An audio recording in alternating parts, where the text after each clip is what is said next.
Bonjour, bienvenue dans notre méditation biblique et matinale.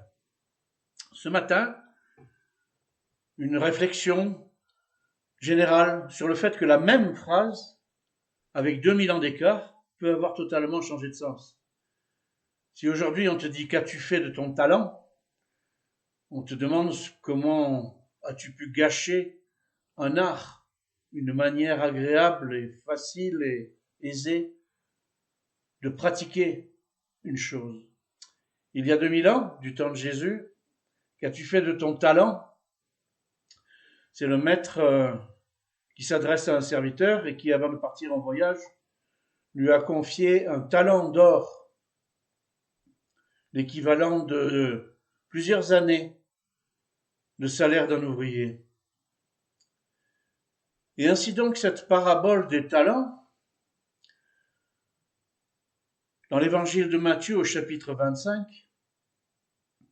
montre l'exemple d'un serviteur qui, d'une certaine manière, refuse la mission qui lui est confiée et de faire fructifier ce que son maître lui a confié pendant qu'il est parti au loin et longtemps. Et donc, au verset 25 du chapitre 25 de Matthieu, on peut lire « J'ai eu peur et je suis allé cacher ton sac d'argent dans la terre. Le voici, prends ce qui est à toi. » Son maître lui répondit « Serviteur mauvais et paresseux, tu savais que je moissonne où je n'ai pas semé et que je récolte où je n'ai pas planté. Il te fallait donc remettre mon argent au banquier et à mon retour, j'aurais retiré ce qui est à moi avec un intérêt. » Et ainsi donc, sur cette longue période, le talent, le sac est resté dans la terre, improductif. La terre est là pour produire, pour nourrir. On doit la travailler à la sueur de notre front pour gagner notre pain. Et ce serviteur m'a évoqué quelque chose d'assez important.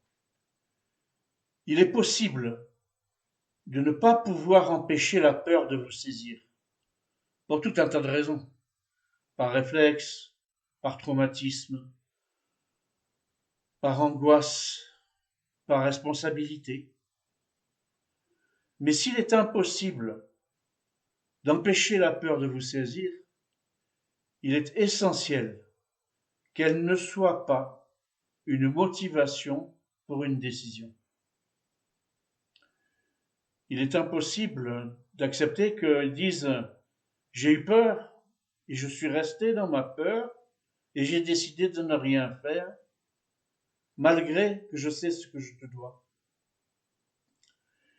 Il y a donc un parallèle évident, le glissement sémantique du talent depuis le sac d'or jusqu'à une manière qu'on a d'exercer un don, une activité, un art,